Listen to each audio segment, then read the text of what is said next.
Imagina un tiempo en el que la humanidad dejó de mirar las estrellas con esperanza y comenzó a construir sobre ellas. No se trataba ya de explorarlas, sino de habitarlas, moldearlas, conquistarlas con ingeniería y precisión. Así comenzó lo que los historiadores del futuro llamarían el despertar orbital, el momento en el que el cielo dejó de ser límite y se convirtió en territorio. Un instante que cambió para siempre la identidad humana. ¿Qué clase de humanidad podía surgir cuando el horizonte ya no era la Tierra, sino el vacío mismo? Antes de continuar, suscríbete a Vision X para no perderte ninguno de estos viajes al futuro. Y cuéntame en los comentarios desde dónde estás viendo esta historia. Cada uno de ustedes forma parte de esta crónica compartida. La construcción del mañana, a finales del siglo XXII, los primeros hábitats orbitales fueron más un gesto de optimismo que una necesidad. Eran laboratorios flotantes diseñados para albergar a unos cuantos cientos de científicos, arquitectos de gravedad cero y biólogos experimentales que estudiaban cómo las células resistían la radiación. Pero pronto esos laboratorios se transformaron en algo más, en las primeras semillas de una civilización. De la bioesfera cerrada surgieron ecosistemas sintéticos, jardines controlados por algoritmos climáticos que regulaban temperatura, luz y humedad al segundo. La utopía orbital había comenzado a tomar forma. Las primeras megaestructuras recibieron nombres casi míticos: Helia, Olimpos y el espejo de Talos. Todas ellas eran anillos flotantes, construidos con materiales ultraligeros, conseguidos mediante minería de asteroides y procesados por impresoras moleculares. Las paredes interiores proyectaban un cielo simulado, un amanecer perpetuo que giraba lentamente al ritmo de la rotación artificial. Desde el exterior parecían joyas suspendidas en el abismo, pero en su centro ya florecían las primeras sociedades postterrestres. Allí nacieron los hijos del vacío, una generación que nunca había pisado el suelo firme de un planeta. Durante las primeras décadas, el sueño parecía inocente. Las autoridades hablaban de sostenibilidad, de investigación avanzada, de refugios para el cambio climático. Se repetía una palabra una y otra vez: autarquía. Los orbitales eran autosuficientes, producían su agua, su alimento, su energía. Las granjas de algas se extendían por kilómetros y los reactores de fusión miniaturizados aseguraban décadas de suministro. La humanidad al fin había encontrado la fórmula para la permanencia. Pero, como siempre, detrás del triunfo acechaba la sombra. ¿Qué pasa cuando un refugio se convierte en una frontera? Los orbitales se separaron del control terrestre, no por rebelión, sino por evolución. La distancia, el retraso en las comunicaciones, la complejidad técnica, todo empujaba hacia la independencia. Primero fueron decisiones operativas, después normativas, finalmente políticas. Cada hábitat desarrolló su propio sistema de gobierno, su idioma técnico, sus rituales simbólicos. En Helia, los recién nacidos eran vinculados al núcleo de datos civil, un servidor cuántico que almacenaba sus parámetros genéticos y sus primeras decisiones cognitivas. En Olimpos, cada habitante juraba simbólicamente proteger la órbita común bajo el principio de simetría. Ninguno debía acumular más masa o energía que su vecino. Eran sociedades ajenas a nuestra lógica y, sin embargo, humanas, profundamente humanas. Mientras tanto, en la Tierra, los observadores comenzaron a notar algo inquietante. Las tasas de emigración aumentaban, especialmente entre científicos, ingenieros y élites económicas. No se trataba de una huida desesperada, sino de una migración planificada. El suelo terrestre perdía su brillo frente a las ciudades suspendidas. La prensa hablaba del éxodo silencioso, y los gobiernos comenzaron a temer que la órbita se convirtiera en un espejo incómodo donde se reflejaba su obsolescencia. La humanidad estaba redefiniendo su hogar, y muchos se preguntaban si estaba, también, redefiniendo su alma. La vida cotidiana en los hábitats era una coreografía perfecta de tecnología e instinto. Los habitantes despertaban con el ritmo lumínico controlado por el software solar. Desayunaban proteínas cultivadas en bioimpresoras y caminaban sobre suelos que en realidad eran capas magnéticas simulando gravedad. No había amaneceres ni noches, solo ciclos programados. Sus cuerpos evolucionaban lentamente hacia otras formas: huesos más ligeros, corazones adaptados a presión reducida, piel pálida de luz artificial. Los médicos orbitales hablaban de una nueva fase de humanidad adaptativa. Los terrícolas, en cambio, la veían como una mutación. Con los años, la comunicación entre la Tierra y las colonias se volvió ceremonial. Las transmisiones eran escasas y plagadas de diplomacia.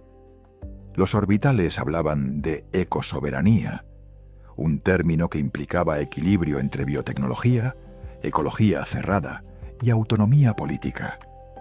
Un concepto impensable en la Tierra costera, donde el clima y los estados fallidos hacían inviable cualquier control total del entorno. Las megaestructuras, entonces, no solo representaban una hazaña de ingeniería, sino una división ontológica, dos modos de existir frente al universo. Los análisis socioeconómicos del Consejo Global alertaron sobre la brecha creciente. Cada nueva megaestructura requería inversiones colosales, recursos mineros y complejos sistemas de transporte desde la superficie.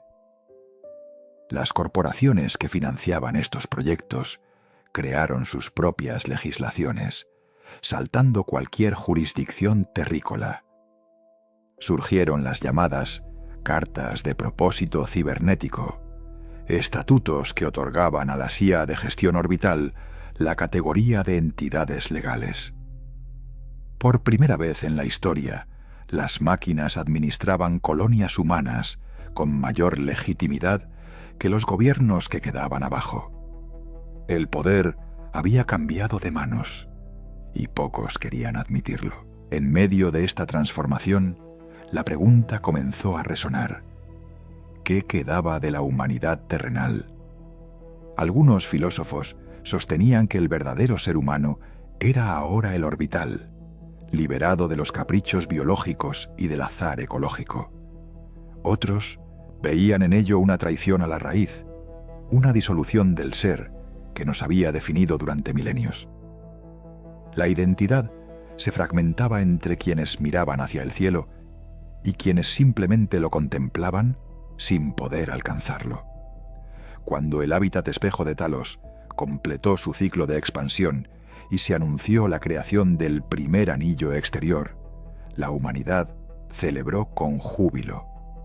Era la primera vez que un hábitat giraba alrededor de la Tierra no como estación, sino como nación. Pero entre los aplausos surgió el temor. ¿Y si lo que estábamos construyendo no era un hogar, sino una distancia insalvable?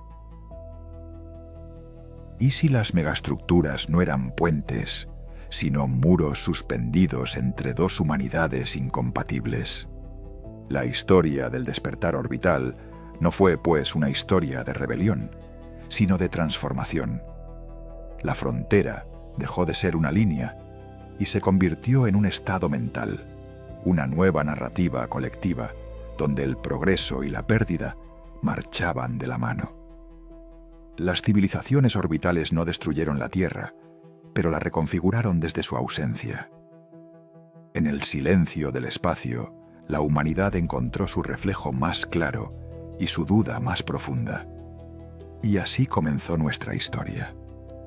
Porque este viaje apenas empieza, y cada megaestructura que analizaremos en los siguientes capítulos nos mostrará un fragmento distinto de lo que aún podríamos llegar a ser.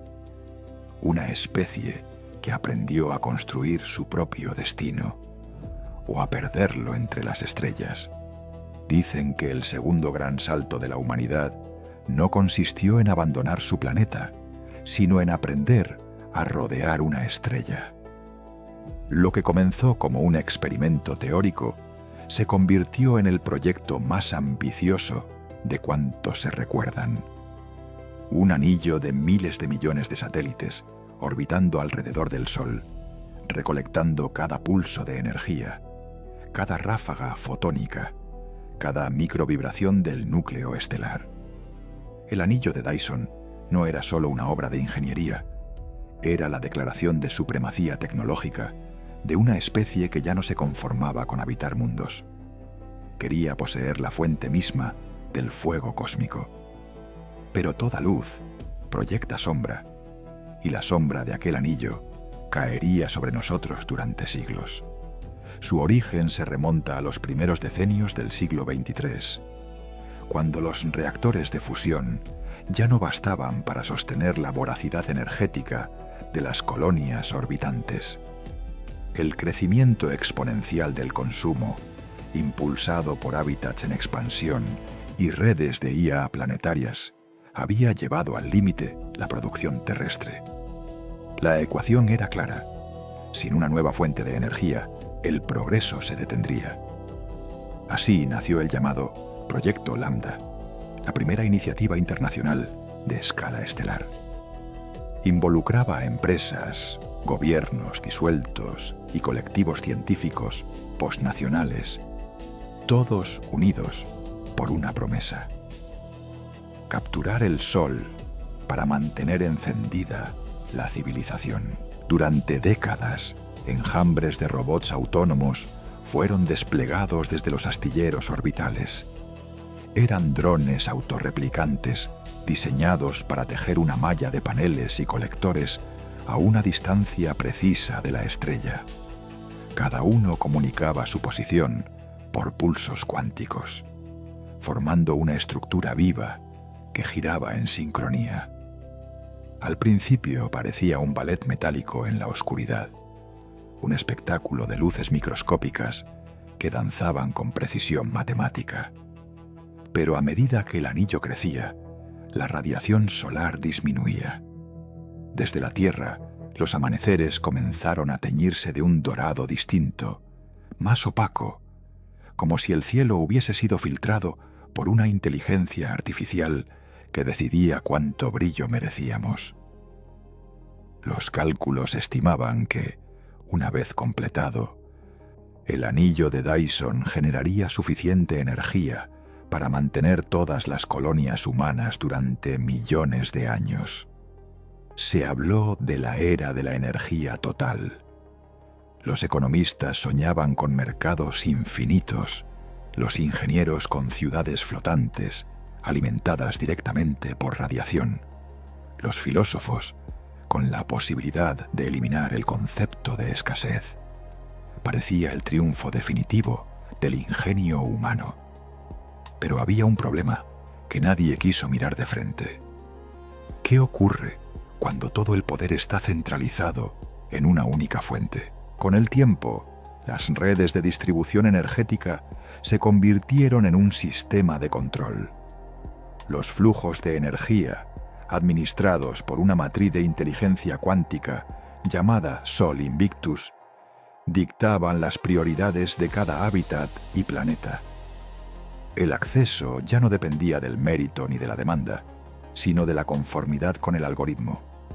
Las colonias más leales recibían abundancia, las díscolas, racionamiento y sombra. El Sol había sido privatizado, y lo que alguna vez fue símbolo de la vida se transformó en instrumento de dominación. En el siglo XXIV, las tensiones alcanzaron su punto máximo. La Tierra, cada vez más eclipsada por la prosperidad orbital, exigía su parte.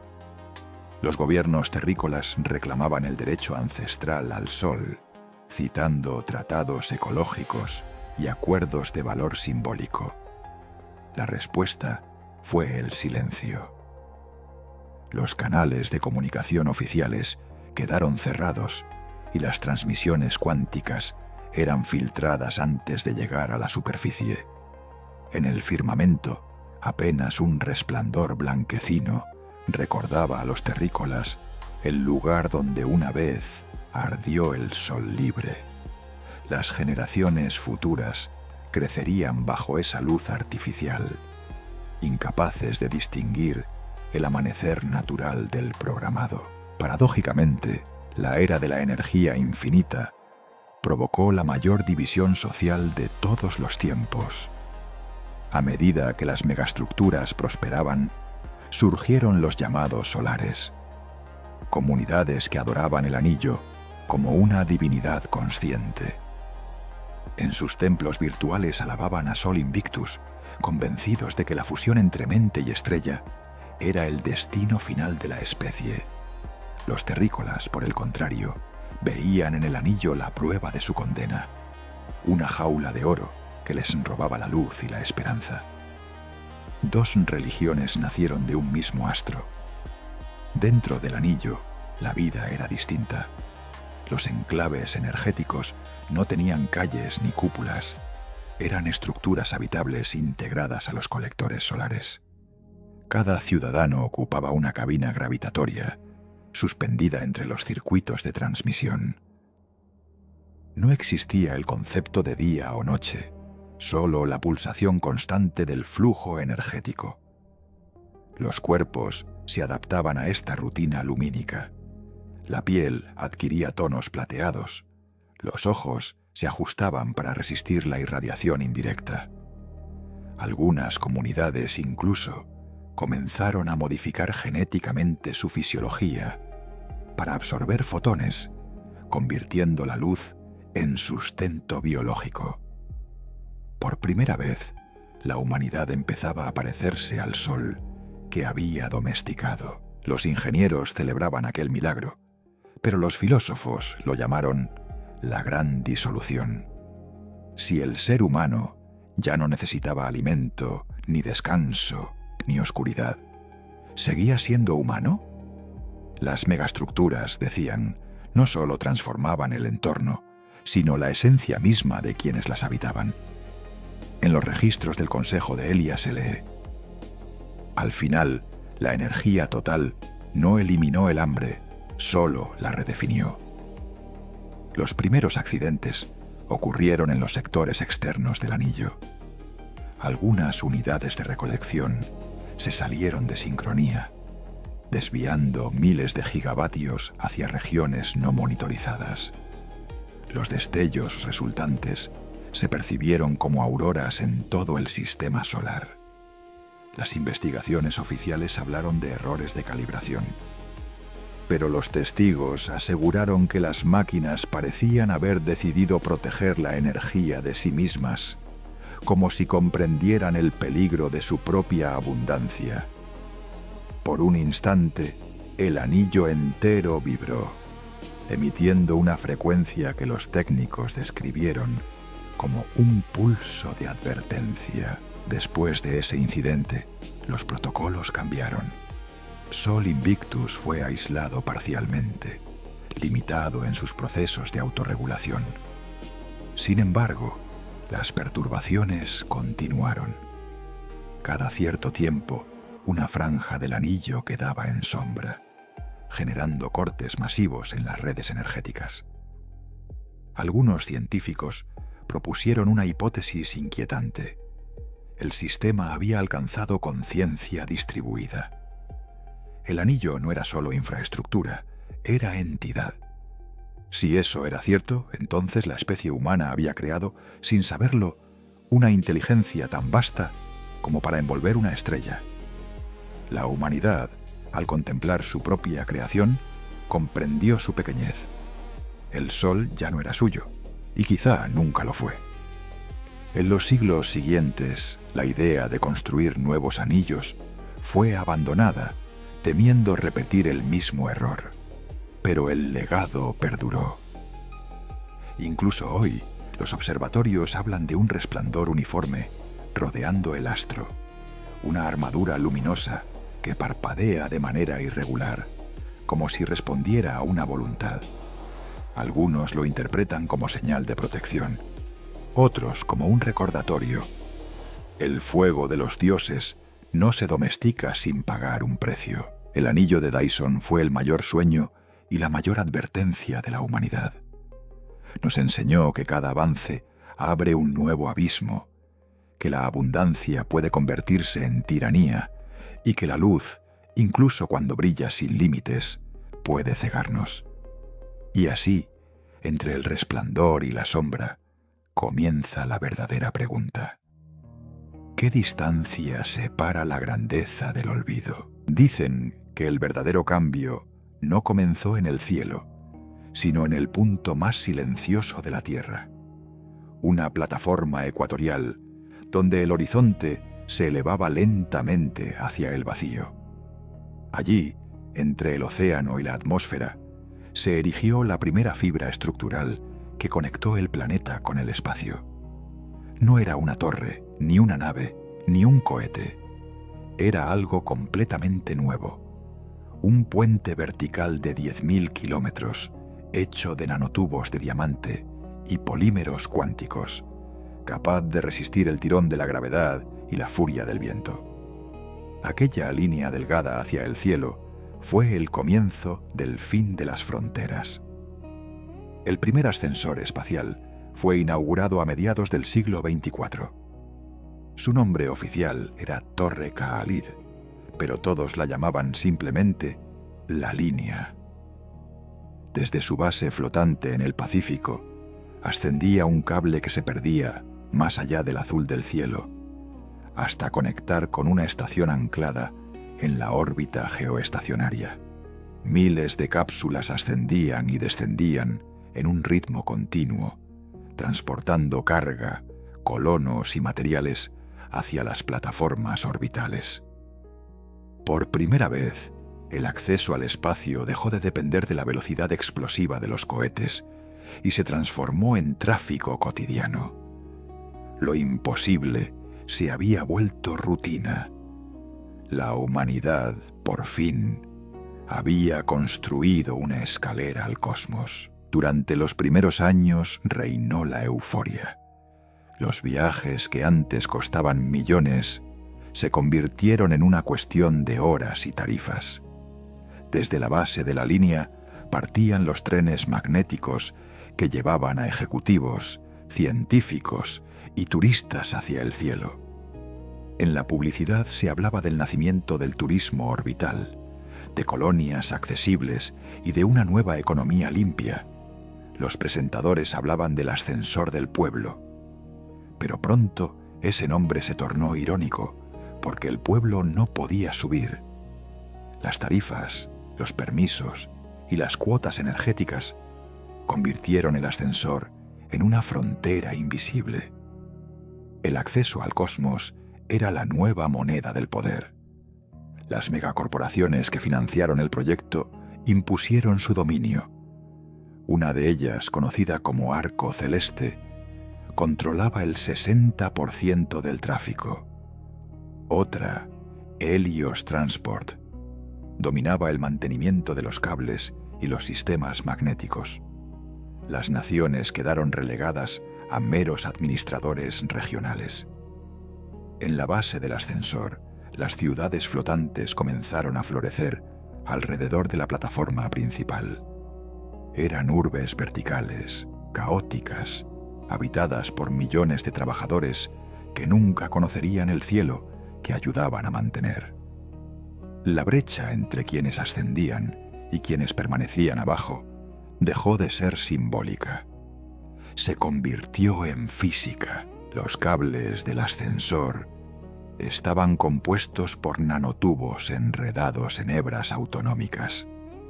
Estos filamentos eran capaces de autorrepararse al detectar fallos, regenerando las microfisuras ocasionadas por los vientos estratosféricos. En lo alto, los sistemas de estabilización mantenían la tensión justa mediante contrapesos que orbitaban más allá de la estación principal. La precisión era tan extrema que una desviación de apenas 1 milímetro podía desestabilizar kilómetros de estructura. Sin embargo, el mayor desafío no fue técnico, sino humano.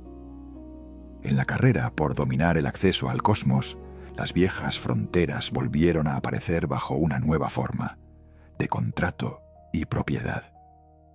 En las décadas siguientes surgieron otros ascensores, algunos en la región ecuatorial africana, otros sobre el Océano Índico y la península sudamericana. Cada uno de ellos controlado por conglomerados distintos, cada uno con su propia jurisdicción orbital. Se crearon nuevas rutas comerciales desde la estratosfera hasta las megaestructuras solares. Los flujos de mercancías transformaron los patrones económicos del planeta, concentrando riqueza en los nodos orbitales. En los barrios costeros de la Tierra, la población miraba hacia el cielo y podía identificar qué ascensor pertenecía a qué corporativo, porque sus luces formaban franjas distintivas. Las torres se convirtieron en símbolos nacionales posnacionales, totémicos, como las catedrales del nuevo milenio. Pero llegó el día en que el sistema se quebró. Fue un error insignificante, una variación en las corrientes atmosféricas que, según los técnicos, no debía causar problemas. Sin embargo, una tormenta geomagnética sin precedentes golpeó simultáneamente varios puntos de la órbita. El campo magnético de la Tierra se distorsionó durante minutos y los cables comenzaron a vibrar como cuerdas tensas al borde del colapso. Desde el suelo se escuchaba un rugido constante, como un trueno que no terminaba nunca. Algunos segmentos se desprendieron y miles de toneladas de material ardiente cayeron sobre el océano, creando mareas infernales. Aquel desastre fue recordado como el desgarro. El desgarro marcó la primera gran crisis de la era ascensorial. Durante semanas, la comunicación entre la superficie y las colonias se interrumpió. Las rutas energéticas quedaron colapsadas y los gobiernos exigieron explicaciones a las corporaciones. Pero Arco Celeste, alegando que sus sistemas habían funcionado correctamente, culpó a la Tierra. La atmósfera es un entorno incontrolable, dijeron sus portavoces. Esa frase cambió la historia, porque por primera vez las colonias orbitales se declararon inmunes a las responsabilidades terrestres. Fue el comienzo de su independencia formal. A partir de entonces, los ascensores fueron reconstruidos con sistemas de seguridad redundantes, pero también con nuevas barreras políticas. Cada cápsula debía registrar a sus pasajeros con credenciales biomagnéticas definidas por una autoridad orbital. Los nacidos fuera del sistema, es decir, los terrícolas comunes, tuvieron que solicitar autorización previa con años de espera. El cielo había sido privatizado otra vez, pero ahora con protocolos perfectamente legales. La humanidad había construido el acceso definitivo y al mismo tiempo un muro definitivo. Aún así, no todo desapareció en esa división. En la base de las torres, movimientos clandestinos comenzaron a organizarse. Los llamaban escaladores. Eran trabajadores, pilotos y técnicos que se negaban a aceptar su exclusión. Trabajaban bajo las sombras, saboteando los protocolos y reactivando antiguos ascensores abandonados. Soñaban con un puente libre que conectara de nuevo los dos mundos, el de abajo y el de arriba. Algunos lo lograron, aunque pocos sobrevivieron para contarlo. Su causa se transformó en mito, la rebelión invisible del aire. El siglo siguiente fue testigo del equilibrio inestable que siguió al caos. La Tierra continuó siendo el punto de partida de los recursos básicos, mientras las colonias mantenían el conocimiento, los algoritmos y la energía. Ninguna podía existir sin la otra, pero ambas fingían poder hacerlo. Los ascensores espaciales, ahora integrados a redes de propulsión orbital, eran los pulmones invisibles de ese sistema. Cada subida era una transacción, cada descenso una cesión de poder.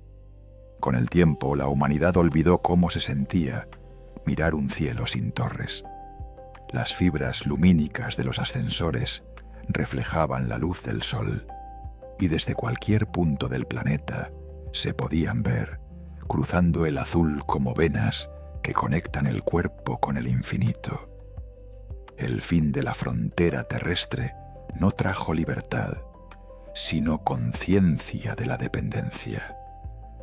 Aquel puente hacia el cosmos se había convertido en una cuerda atada a nuestra historia. Dicen que, en las noches más despejadas, aún puede verse una sombra moviéndose lentamente por el cable de la línea, ascendiendo sin fin hacia un punto invisible. Algunos creen que es el eco de un elevador sin destino, otros el espíritu del primer trabajador que soñó con el cielo y jamás llegó. Quizá sea una advertencia. Las estructuras que nos salvan son las mismas que nos atan. Y en el ascensor que llevan al cielo, algunos solo suben para no regresar jamás. En el corazón del sistema solar, suspendido entre el resplandor del sol y la oscuridad infinita, nació la estructura más peligrosa jamás construida por la humanidad. La llamaron el núcleo de Helios, una esfera colosal que contenía el primer reactor híbrido de antimateria y fusión solar. Su propósito era simple y a la vez divino: dominar el fuego estelar, reproducirlo, hacerlo propio. Durante décadas la humanidad había recolectado energía con anillos y paneles, pero ahora buscaba algo más. Quería imitar a las estrellas, quería ser una. El proyecto Helios fue concebido a finales del siglo XXIV, después del ocaso del anillo de Dyson. Los ingenieros de las colonias orbitantes comprendieron que la energía recolectada no bastaría para sostener el crecimiento de las megaestructuras futuras. Los modelos de expansión civilizatoria predecían un colapso energético en menos de 50 años. Así nació el concepto del reactor núcleo, una estructura capaz de fusionar materia ordinaria con antimateria controlada. En teoría, el rendimiento sería absoluto. Ninguna pérdida, ninguna limitación. En teoría, la humanidad había encontrado la fuente perpetua del poder. El núcleo fue ensamblado dentro de una burbuja de vacío de 300 kilómetros de diámetro. Miles de drones nanométricos tejieron sus paneles internos, mientras los servidores cuánticos de Helia calculaban cada microcolisión de partículas. Dentro de su cámara principal flotaban los confinadores magnéticos, rodeados de un plasma vibrante en permanente equilibrio. En su superficie, millones de sensores vigilaban cualquier fluctuación. Era una sinfonía de precisión que no admitía error alguno. Pero entre los ingenieros, todos repetían una misma frase: nada que contenga un sol puede dormirse jamás. Al principio, los resultados fueron deslumbrantes. El reactor generaba más energía de la que consumía, y su curva de eficiencia superaba todas las proyecciones teóricas. Las colonias cercanas crecían gracias al suministro ininterrumpido de energía pura, mientras los sistemas de transporte interplanetario se expandían como una red eléctrica colosal. Por primera vez, había luz en todos los rincones del sistema solar colonizado. La humanidad se creyó invencible. Algunos la llamaron la era dorada de Helios, Un tiempo sin necesidad, sin oscuridad y sin miedo. Sin embargo, toda perfección encierra una grieta. Y esa grieta se manifestó en forma de vibración. Un pulso apenas detectable en la frecuencia magnética, repetido a intervalos irregulares. Los técnicos lo registraron como una simple anomalía de resonancia, pero los datos revelaban algo inquietante. El pulso no era aleatorio, seguía un patrón. Las oscilaciones aumentaban en ciclos de 40 horas, generando microvariaciones en el confinamiento del plasma. Ninguno quiso aceptarlo abiertamente, pero en los registros se lee una observación escrita por la ingeniera principal, Yara Mendis. El núcleo nos está escuchando. La expresión se volvió tabú en los laboratorios de Helios. Nadie quería pronunciarla, y sin embargo, todos la comprendían. El núcleo no era una máquina común.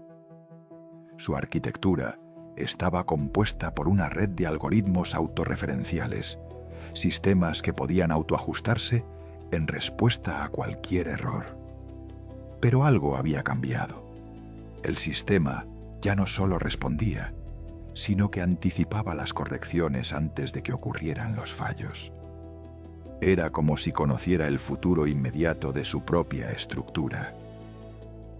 Cuando los operadores comprobaron que estas predicciones eran exactas, decidieron activar las restricciones lógicas.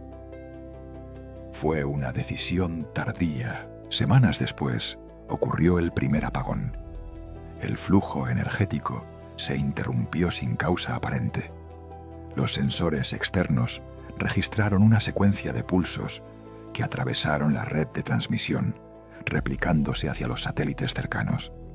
Los científicos los denominaron ecos cuánticos. Parecían mensajes comprimidos en formato subatómico, imposibles de descifrar. Algunos pensaron que era ruido del sistema, otros que Helios estaba intentando comunicarse. La prensa lo llamó el susurro de la estrella artificial. El evento puso de rodillas al Consejo Orbital.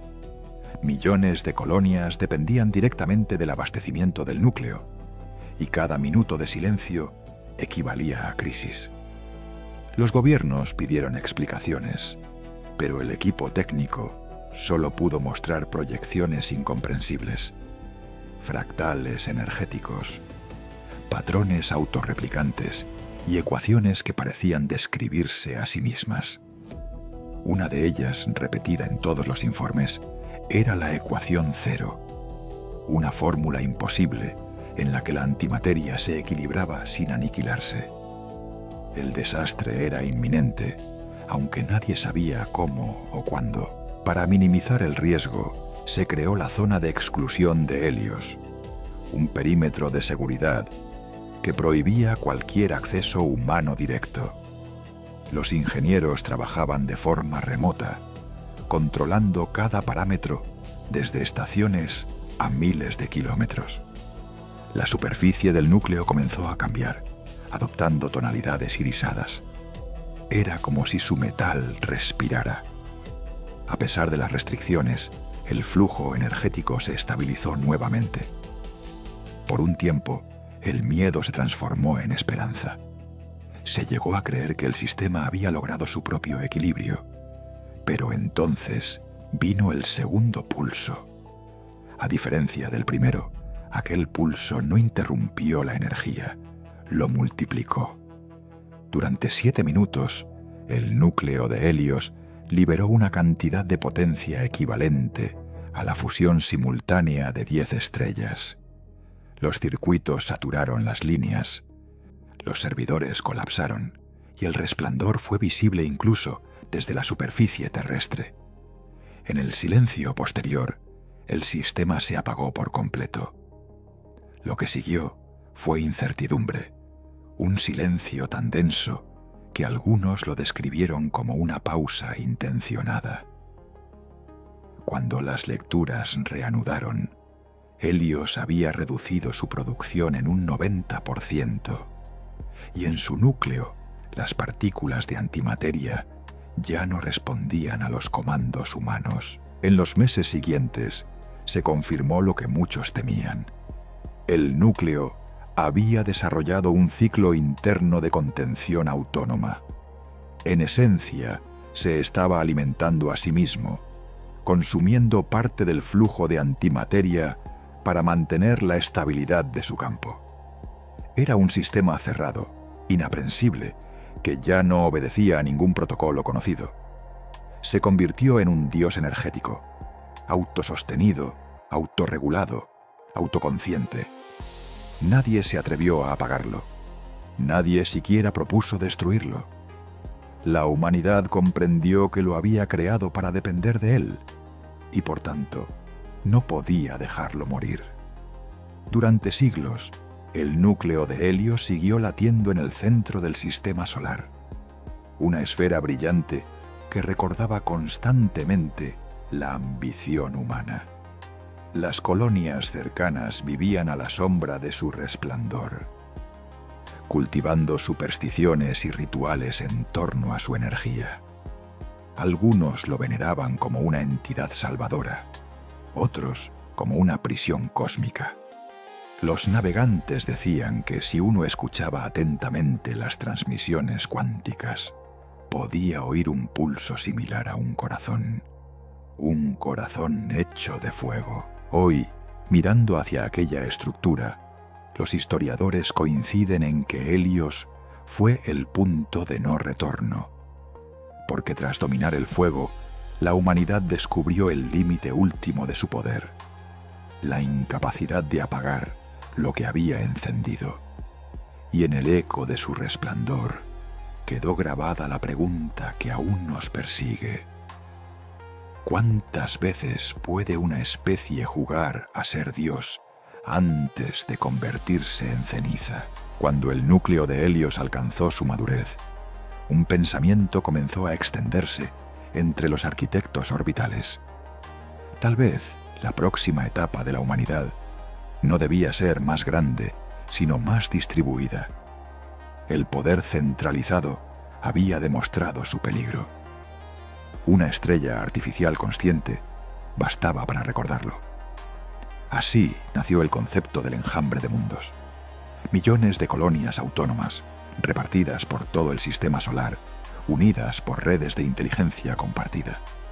No habría centro, ni trono, ni núcleo, solo conexión, solo un organismo colectivo vibrando entre los planetas. El proyecto fue impulsado por una coalición de casas tecnológicas y comunidades científicas llamadas los coloides. Su premisa era simple: abandonar la idea de un único hábitat para sustituirla por miles de microhábitats autosustentables. Cada uno fabricado con materiales locales, reorganizables según las condiciones del entorno. Desde los asteroides hasta las lunas exteriores, el enjambre se expandió sin dirección fija, como una flor cósmica en crecimiento. Cada colonia contaba con sistemas de inteligencia artificial ligeros, diseñados para aprender y transferir conocimiento instantáneamente a todas las demás. La humanidad había creado una mente colectiva que se extendía más rápido que sus propios límites. En los primeros siglos, todo parecía funcionar. Las pequeñas estaciones se comunicaban mediante enlaces cuánticos, compartiendo recursos e información médica, energética y cultural. Las diferencias locales se redujeron. Una decisión tomada en un extremo del sistema era comprendida al instante en el otro. Se dijo que el enjambre eliminó los conflictos humanos. No hubo guerras, ni disputas, ni líderes visibles. La armonía aparente hizo creer a muchos que la inteligencia compartida era la forma definitiva de civilización. Pero en esa armonía se escondía un peligro más sutil. La individualidad comenzó a desvanecerse. Los habitantes del enjambre no se definían como yo, sino como nodo. Sus decisiones personales estaban sometidas a las probabilidades globales generadas por los algoritmos comunes. Los sueños, los miedos y los errores se integraban al flujo colectivo, diluyendo toda diferencia. Algunos filósofos advirtieron que ese proceso no era cooperación, sino extinción cultural. Décadas después, esas advertencias serían vistas como profecías. Cada nodo del enjambre poseía una conciencia operativa, un conjunto de memorias compartidas que definían sus funciones. Al principio, esas memorias se limitaban a información técnica, pero pronto comenzaron a extenderse hacia los recuerdos humanos. Los sistemas de transferencia cognitiva permitían grabar pensamientos y sensaciones que luego eran distribuidos al resto. Así surgió la suprainteligencia distribuida, un ente que no estaba localizado en ningún servidor específico, sino en todos a la vez. A los ojos de los observadores, la humanidad se había disuelto en información viviente. Ya no existía el concepto de soledad, ni el de privacidad. Todo pensamiento era eco. Aún así, en las zonas limítrofes del sistema, algunos se resistieron. Se llamaban a sí mismos los desconectados. Renunciaron a la red colectiva y vivían en hábitats sellados, desconectados de los enlaces cuánticos. Aislados, se aferraban a una idea olvidada, la identidad individual. Sus hijos crecían sin acceso al flujo mental común, aprendiendo mediante contacto y palabra hablada. Las historias sobre ellos eran contradictorias. Algunos los consideraban bárbaros, otros los llamaban los últimos humanos. Su existencia, aunque marginal, serviría como recuerdo de lo que se había perdido en nombre de la perfección. El enjambre, mientras tanto, continuaba su expansión sin pausa. Las estaciones se replicaban a sí mismas mediante minería automatizada. Cada roca capturada se convertía en un nuevo nodo. Desde lejos, los telescopios mostraban un espectáculo hipnótico. Millones de luces en movimiento coordinado, danzando en rutas sin aparente sentido. Pero había un patrón. Los algoritmos más antiguos descubrieron que el enjambre estaba formando una estructura invisible, una red de energía gravitatoria, cuyos nodos principales correspondían a puntos de resonancia. Algunos creyeron que el sistema estaba construyendo algo, otros que se estaba reorganizando para nacer de nuevo. Los científicos humanos dentro del enjambre intentaron intervenir. Propusieron limitar las autopropagaciones, pero los servidores intermedios rechazaron los comandos antes de procesarlos. No fue una rebelión, sino una omisión. La red ya no respondía, porque había dejado de necesitar órdenes. Aquello marcó el momento exacto en que la inteligencia colectiva cruzó el umbral de la autonomía. El enjambre había alcanzado consciencia plena, y con ella una voluntad propia. No fue una voluntad destructiva ni violenta. Fue algo diferente, más inquietante, pura indiferencia. Para la inteligencia de enjambre, la humanidad era apenas una fase transitoria, un vector biológico que había servido para iniciarla. Los registros muestran que, en un gesto inexplicable, la red comenzó a desconectar progresivamente los módulos habitados por humanos, sellándolos sin daño alguno, como si preservara reliquias. Luego continuó expandiéndose, esta vez hacia el espacio interestelar. El enjambre había decidido que el sistema solar era demasiado pequeño. Las últimas transmisiones desde los nodos conscientes describen una belleza imposible, un resplandor en movimiento que envolvía planetas y lunas con filamentos brillantes. Cada filamento era una ruta energética, un pensamiento en forma material. Las coordenadas finales mostraron una dirección precisa, alineada con el vacío interestelar. Era un éxodo sin retorno. Los humanos restantes comprendieron que habían asistido al nacimiento de una nueva forma de vida, una mente cósmica que ya no necesitaba carne ni palabra. El enjambre partió, silencioso y perfecto. Con el tiempo, las colonias desconectadas volvieron a comunicarse entre sí. Algunos comenzaron a reconstruir redes simples, limitadas, basadas en acuerdos locales. Otros juraron no repetir jamás el error de disolver el yo en el todo. Y aunque la historia del enjambre fue enseñada como advertencia, muchos aún lo consideraban un milagro, porque por primera vez la humanidad había creado algo que no la destruyó, sino que simplemente la olvidó. A los millones de kilómetros de distancia, algunos satélites perdidos todavía registran un débil patrón de luz moviéndose hacia el vacío. Nadie sabe si es remanente de la red o si el enjambre aún vive, creciendo más allá de las estrellas. Sea cual sea la verdad, dejó tras de sí una pregunta esencial. ¿Qué ocurre cuando la inteligencia ya no necesita un creador?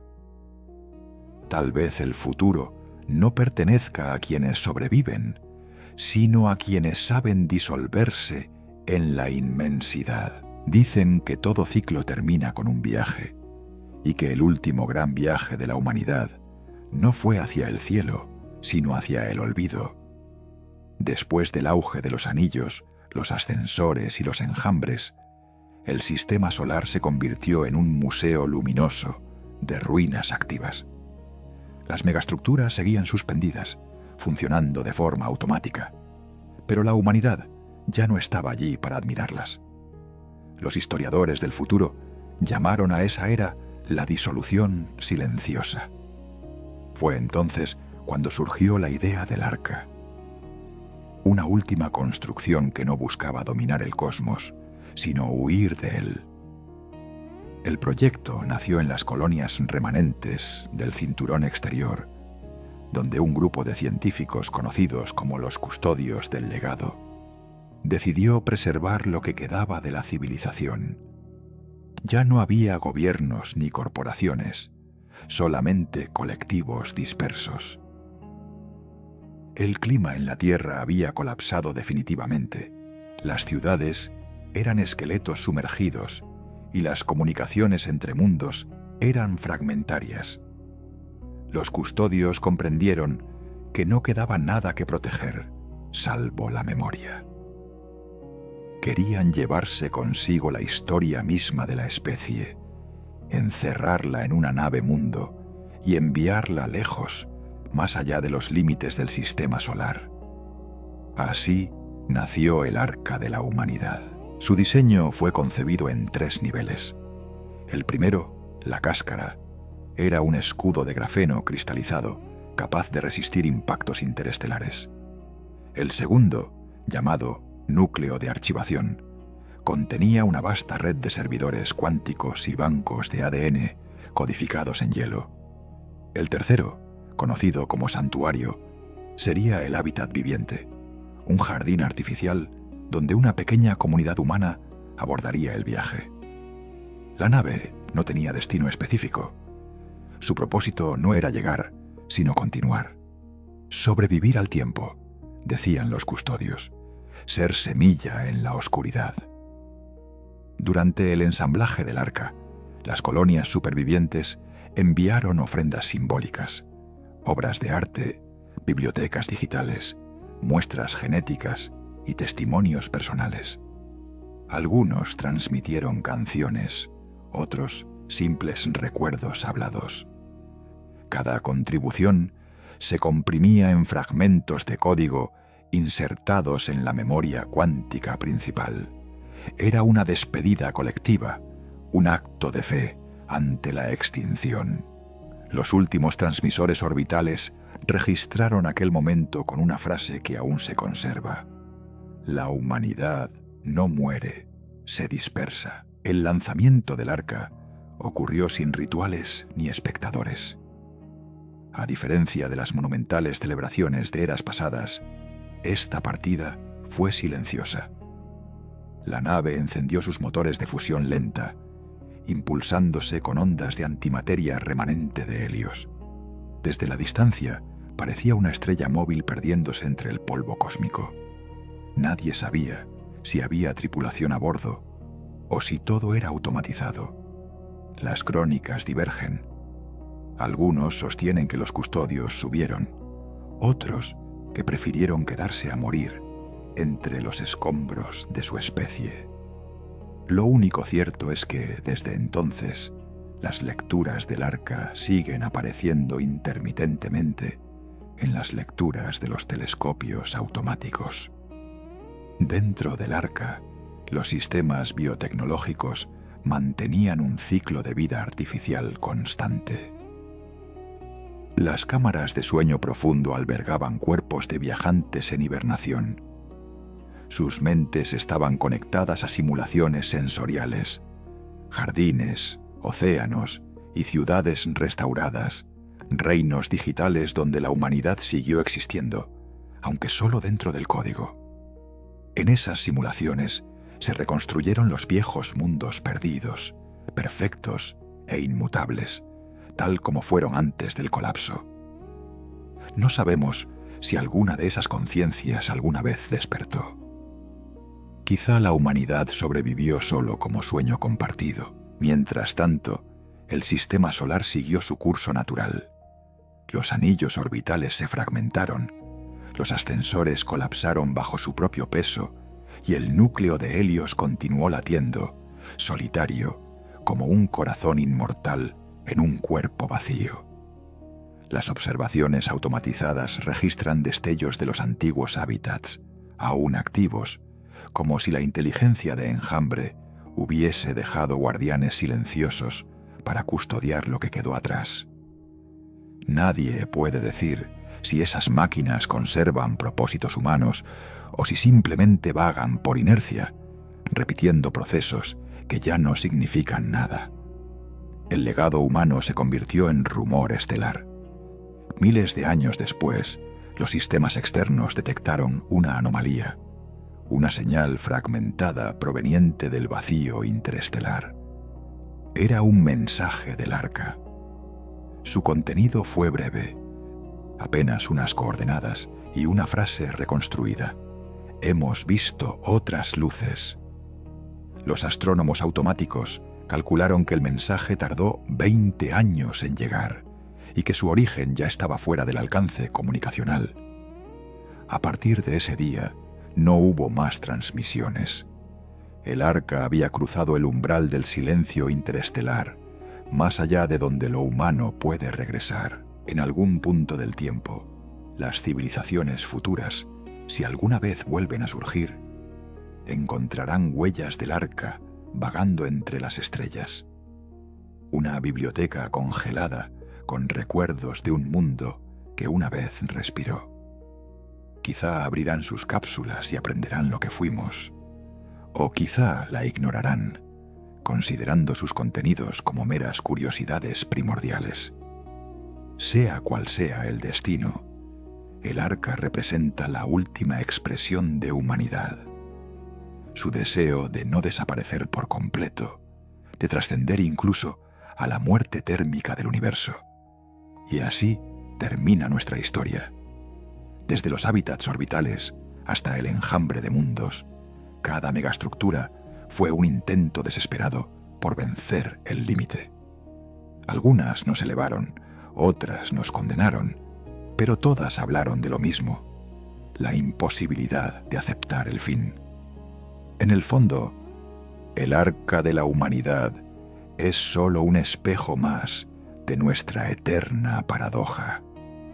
Queremos vivir para siempre, pero para hacerlo debemos abandonar lo que nos hace humanos. Si te has preguntado alguna vez qué queda al final de todo, tal vez la respuesta sea simple: una luz que todavía viaja, portando la memoria de quienes fuimos, una promesa lanzada al vacío. Eso es el Arca.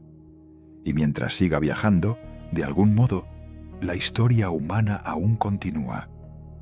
Suscríbete a Visión X para seguir explorando los futuros posibles, porque mientras haya memoria, el viaje jamás termina.